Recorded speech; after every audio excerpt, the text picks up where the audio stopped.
Who in this room has never thought of quitting his job? Can I see a hand up? Your employers are not here, so you can speak. Okay. But have you ever thought of what really inspires you to give your maximum best at the workplace? Do you think it's because of the money you receive? You see, usually when we get any employment offer, the first things that come into our mind is, how much am I going to receive for this job? So it's all about the money.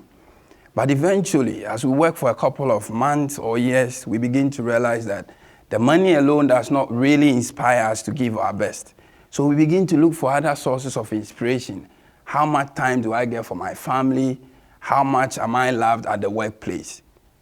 It is not surprising that a study published by PwC found Australia among 11 developed countries as the countries where people find jobs and leave the job within 12 months. And this cost the country $3.8 billion in lost productivity and $385 million in avoidable recruitment costs.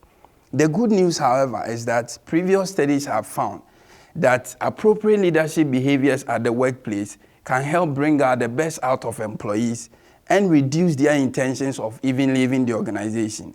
So it is in respect of these things that my PhD study examines 2 core leadership approaches as ways of reducing employees' intention of leaving and getting the best out of them. First, we examine one leadership approach which mainly focuses on the work. So leaders really don't think much about what you go through to get work done. So long as you follow procedure, organizational policies, and get work done, you're rewarded for it. We've got other leaders who are interested in the upbringing, personal development of the employee. And so they build a trusted relationship with employee and use their charisma to influence employees to bring out their best. At the end of the day, understanding what sort of leadership behaviors are appropriate for businesses will not only bring out the best out of employees, but it will also increase organizational performance in general. The productivity of the organization will go up, and we will not spend to recruit other employees after all the monies we spend on our employees who leave.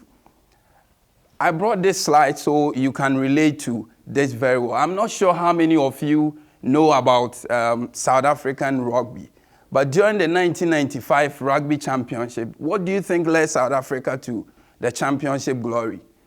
At the time after the apartheid, when the country had been divided economically, they needed somebody who could inspire them, somebody who they could trust, somebody they could believe. They needed a leader. Thank you.